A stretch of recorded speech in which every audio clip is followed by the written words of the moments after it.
Eu sou o pastor, professor Adailton de Almeida Conceição, e nós vamos estar nesta oportunidade comentando sobre um tema muito importante: pastores e diáconos. Quem são os pastores? O que é ser um pastor? O que é ser um diácono? Qual é o ofício do diaconato?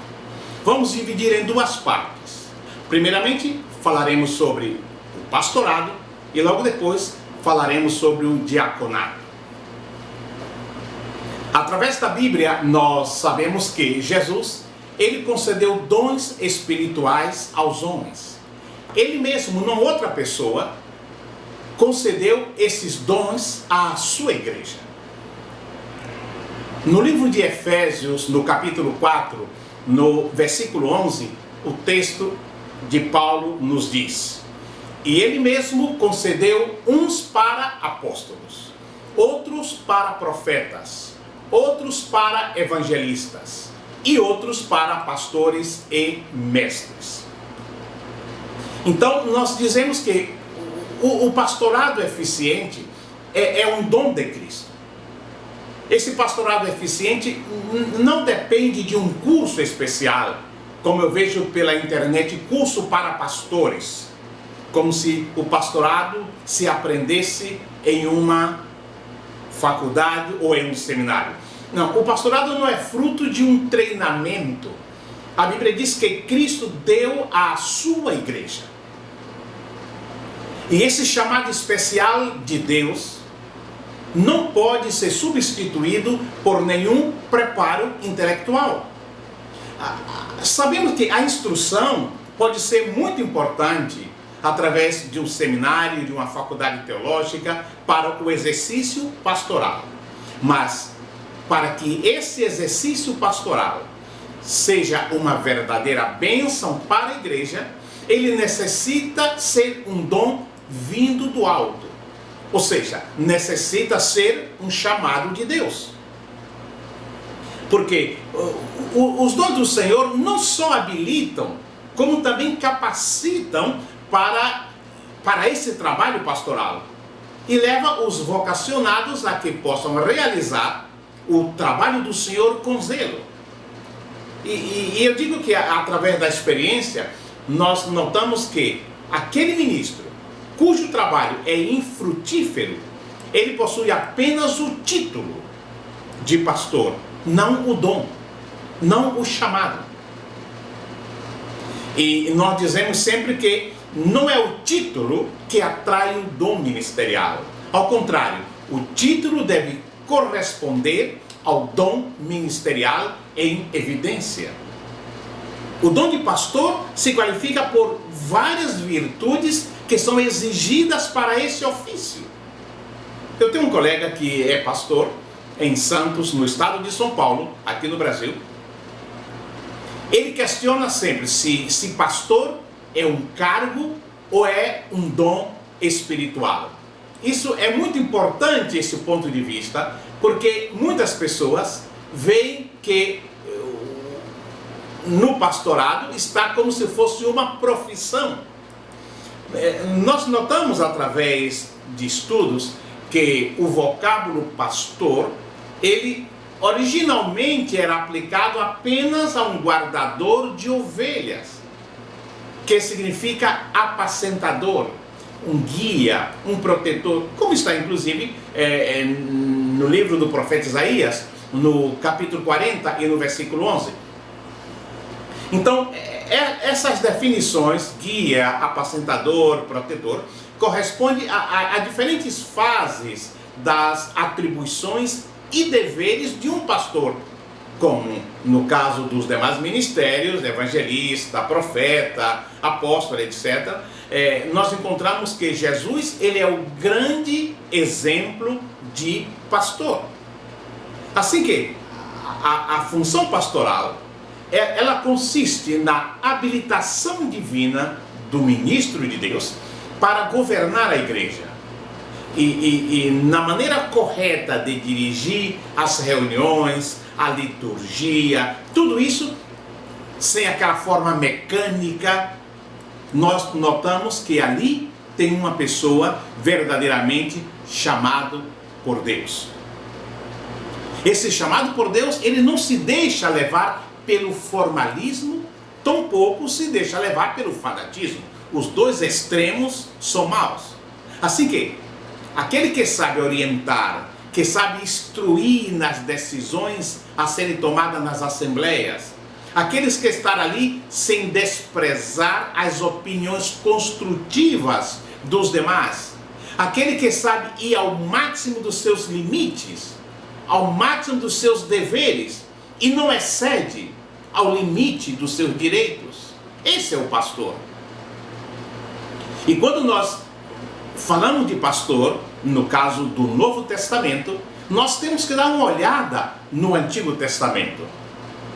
Que relacionamento existe entre pastores e os anciãos do Velho Testamento?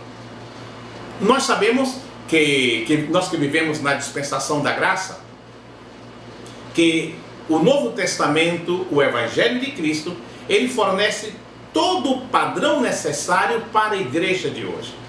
Quando nós lemos o Evangelho de São João, capítulo 12, do versículo 48 ao versículo 50, Hebreus capítulo 8, versículo 6, também a Epístola de 2 João 9, Colossenses capítulo 3, ali nós temos os padrões necessários para que a igreja funcione como Deus espera, como o verdadeiro corpo de Cristo. Agora, voltando ao tema do Velho Testamento. No Velho Testamento nós encontramos líderes entre o povo de Israel, que era chamado de anciãos. No sentido presbítero, no sentido da palavra, seria o que nós chamamos de presbítero no Novo Testamento. E nós vemos que ali, na época do Antigo Testamento, os anciãos das cidades israelitas, eles resolveram problemas tremendos que surgiram no meio das pessoas.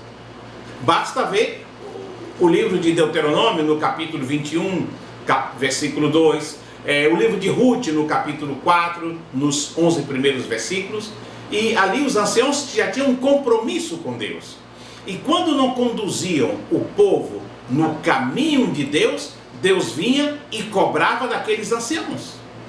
O livro do profeta Isaías, por exemplo, no capítulo 3, no versículo 14 e o versículo 15, nos diz: o Senhor entra em juízo contra os anciãos do seu povo e contra os seus príncipes. Vós sois os que consumistes esta vinha. O que roubaste do pobre está em vossa casa. Que há convosco que esmagais o meu povo e moeis a face dos pobres, diz o Senhor dos Exércitos. Olha que esse texto, mais de 7 séculos antes do nascimento de Jesus. Assim que nós vemos que Deus sempre condenou aos pastores gananciosos que não compreenderam a vontade de Deus e conduziam com a sua ganância o povo ao pecado. Jeremias, ele transmite também no seu livro a palavra do Senhor sobre os pastores maus. No capítulo 10 e o versículo 21 do livro do profeta Jeremias, ele diz: porque os pastores se tornaram estúpidos e não buscaram ao Senhor, por isso não prosperaram, e todos os seus rebanhos se acham dispersos. E diz mais, no versículo 2: ai dos pastores que destroem e dispersam as ovelhas do meu pasto, diz o Senhor. Portanto, assim diz o Senhor, o Deus de Israel, contra os pastores que apacentam o meu povo. Vós dispersastes as minhas ovelhas, e as afugentastes, e delas não cuidastes, mas eu cuidarei em vos castigar a maldade das vossas ações, diz o Senhor. Isso em Jeremias capítulo 23, versículos 1 e 2. Assim que no Antigo Testamento nós já temos lições que deveríamos aprender para que hoje possamos exercer um pastorado exemplar. Agora, falando dos pastores nas igrejas do Novo Testamento, nós encontramos muitas referências a 3 nomes quando se trata do pastorado, que são pastores, presbíteros e bispos. Nós descobrimos também no livro de Atos, no capítulo 20 e o versículo 17 e o versículo 28, que esses 3 termos, pastores, presbíteros, bispos, se referem aos mesmos homens. Basta observar em 1 Pedro capítulo 5, nos 2 primeiros versículos, onde os presbíteros pastoreiam. Então, nós não temos nenhuma base bíblica, me desculpe meus colegas pastores, para usar o termo bispo para descrever um cargo, pastor para outro e presbítero ainda para outro cargo. Porque pastores, bispos e presbíteros, segundo a Bíblia, são os mesmos servos. E quando lemos o livro de Atos, nós achamos vários versículos que mencionam ali os presbíteros. Na Judéia, no capítulo 11, versículo 30, em cada igreja na Ásia, no capítulo 14, versículo 23, vemos em Jerusalém, em Atos capítulo 15, versículo 2, 4, 6, 22, 23, também na igreja de Éfeso, e nós encontramos muitos textos colocando os pastores, os presbíteros, quero dizer, na função pastoral. Eu sei que atualmente, por uma questão denominacional e querendo primar por uma hierarquia, algumas igrejas, algumas denominações têm esses cargos, pastor, bispo, presbítero, como se fossem funções distintas, diferentes. Assim que alguns pastores são elevados a bispos. Ou seja, o pastor seria elevado a pastor, porque os pastores, os bispos e os presbíteros é uma mesma função, são as mesmas pessoas. Agora vem a pergunta, professor Adailton, quais são as qualificações bíblicas de pastores, presbíteros e bispos? O apóstolo São Paulo, ele cita essas qualificações dos bispos, dos presbíteros em 2 cartas. Em 1 Timóteo capítulo 3, do versículo 1 ao versículo 7, na epístola de Tito, capítulo 1, do versículo 5 ao versículo 9.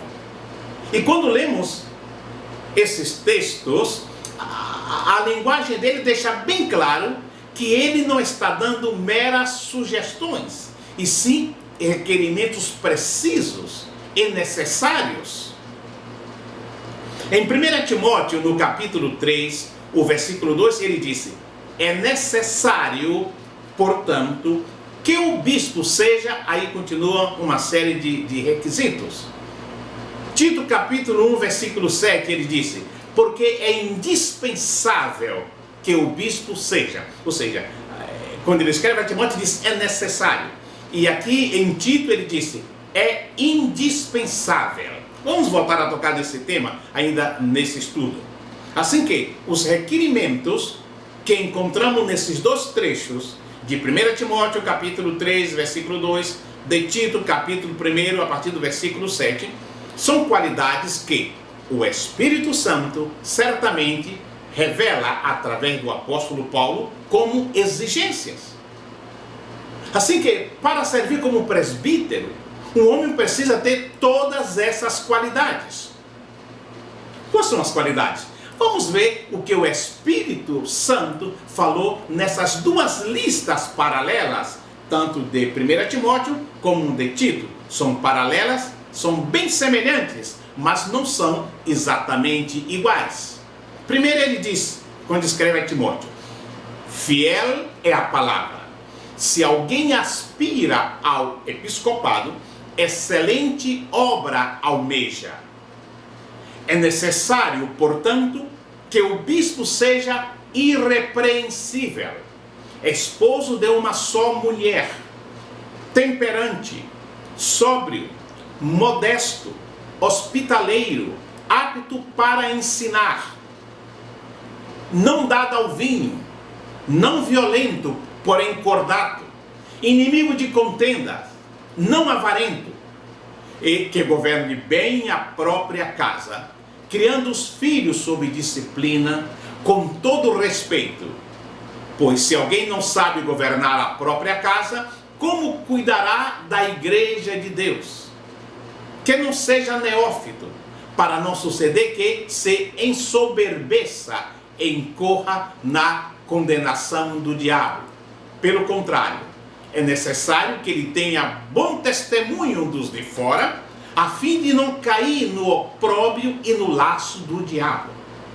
Essa é a primeira lista de requisitos que se encontra em 1 Timóteo, no capítulo 3, do versículo 1 ao versículo 7.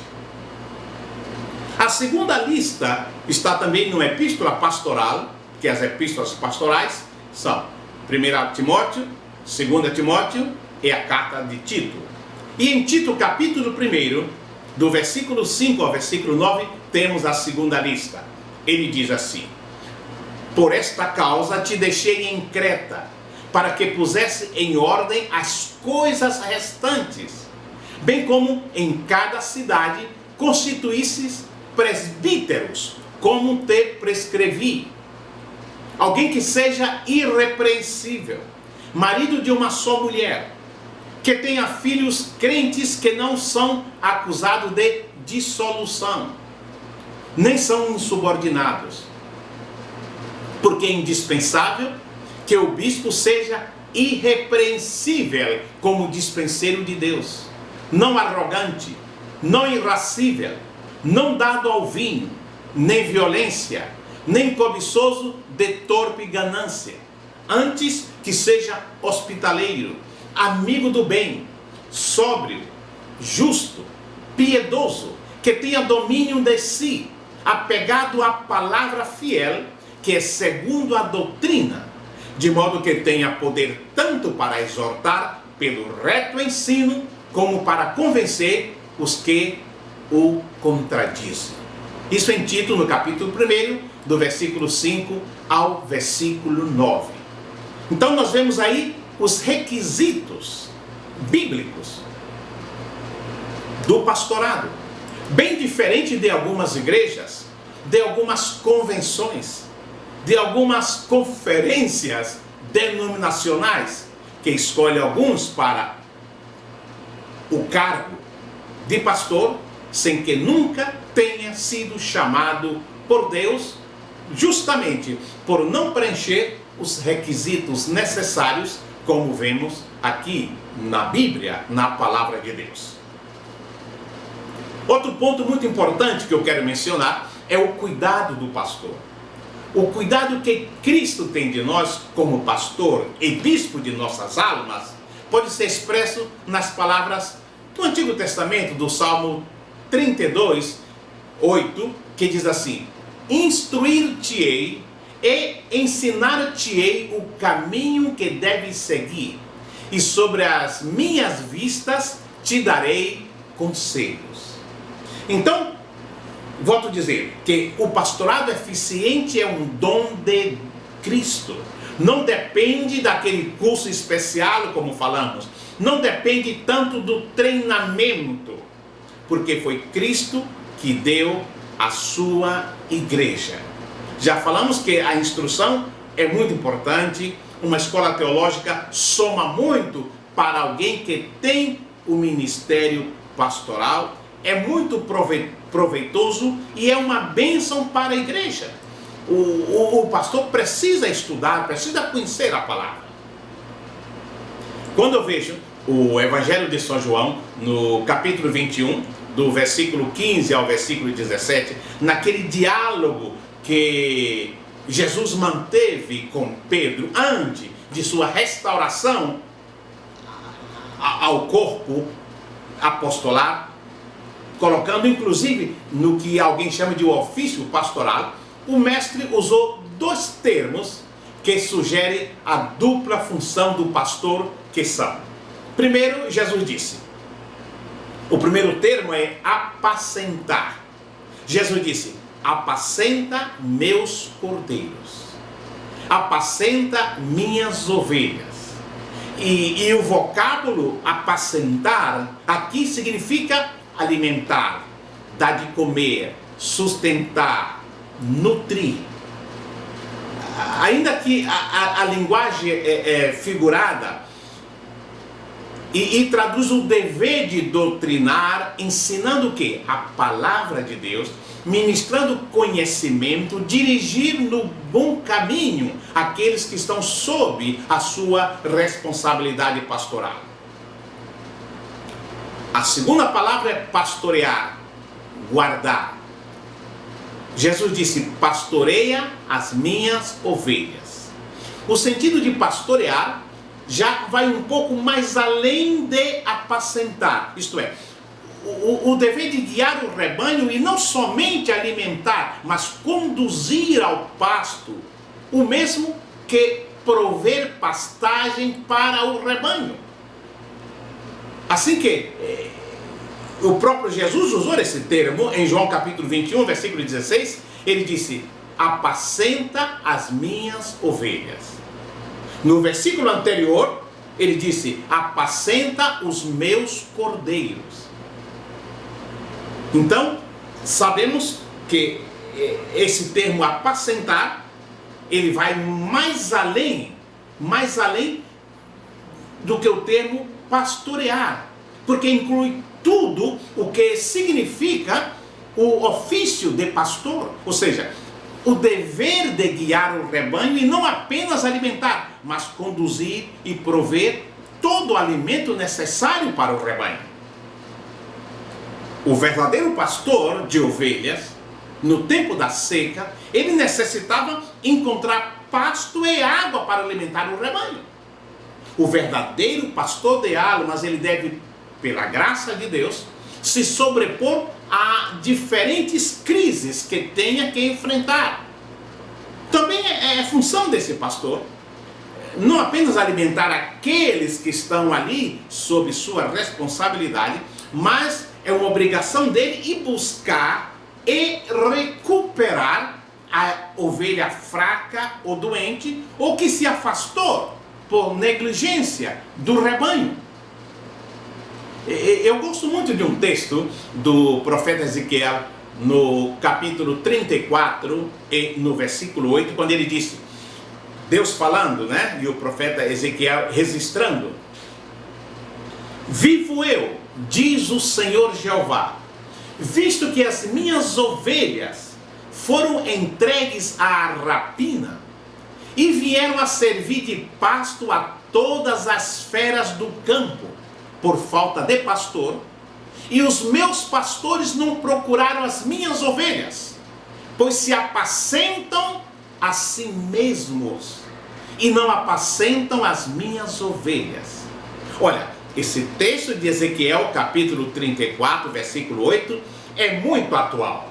Isso se aplica hoje a muitos que se dizem pastor, mas se apacentam a si mesmo. E vemos, quando somos transportados para as páginas do Novo Testamento, essa doutrina foi confirmada por Cristo no Evangelho de Lucas, capítulo 15, no versículo 1. Assim que o pastor, ele tem que cuidar daqueles que Deus confiou a ele. Ele é o mordomo. Assim que tem uma série de qualidades do pastor que está em 1 Timóteo capítulo 3, do versículo 1 ao versículo 6, que nós já lemos e vale a pena repetir. As qualidades de um pastor. Paulo disse: esta é uma palavra fiel. Se alguém deseja o episcopado, ou pastorado, podemos dizer assim, excelente obra deseja. E aí ele dá aquela relação que nós já citamos. Convém, pois, que o bispo seja irrepreensível. Aí nós vamos analisar o texto e vamos encontrar 3 qualidades fundamentais para um ministério eficaz. Primeiro, um homem que governa a si mesmo. Sem sombra de dúvida, o domínio próprio constitui, na qualidade básica de um ministro de Deus. Esse domínio próprio é fundamental. E Paulo, ele, ao falar sobre as piores classes de homem, ele faz uma referência a uma classe que está muito longe de desejar o pastorado, aqui no capítulo 3. Assim que, quando ele fala sobre essas características do bispo, entre outras coisas, no livro de Tito, no capítulo 1 e no versículo 8, ele disse: convém que seja dono de si mesmo, uma pessoa controlada, que não seja uma bomba de tempo. O pastor não pode ser uma bomba de tempo que vai explodir a qualquer momento. A segunda característica que Paulo cita é que tem que ser um homem que governe bem a sua casa. Isso quer dizer que o ministério de um pastor, cuja família pode servir de exemplo para as demais famílias, é muito abençoado em todos os sentidos. Terceiro, um homem que governe bem a igreja de Deus. E isso é consequência, porque só um homem que governa bem a si próprio, que governa bem a sua casa, terá autoridade e poder moral para cuidar da igreja de Deus. E esta habilidade inclui capacidade para administrar, essa capacidade para cuidar das coisas da igreja de uma forma honrada, principalmente a parte financeira. Quando o pastor ele é transparente, ele inspira confiança nos seus membros para servir, para contribuir, para estar ali somando com eles, né? Isso é muito, muito importante na vida de um pastor. Eu gosto desse texto que está em Hebreus capítulo 13 e o versículo 7, que diz: lembrai-vos dos vossos pastores, que vos falaram a palavra de Deus, a fé dos quais imitai, atentando para a sua maneira de viver. Por isso que nós dizemos, tal pastor, tal rebanho. Então o pastor, ele deve ser o modelo, ele é o exemplo. E dentre as qualificações, não vamos comentar todas, mas ele fala marido de uma só mulher. Ou seja, o bígamo ou polígamo é um homem governado pelas mulheres. É uma pessoa que moralmente não tem autoridade. Não pode ser pastor da igreja de Deus. Outra qualificação, que seja apto para ensinar. Isso não quer dizer que ele é um professor, um catedrático, mas quer dizer que ele está capacitado e pronto para comunicar a outros o conhecimento da palavra de Deus. E também que não seja neófito, ou seja, um noviço que mal está começando sua vida no Evangelho. Por quê? Porque o orgulho, Paulo fala, a arrogância, a presunção, são coisas comuns ao neófito. A soberbia,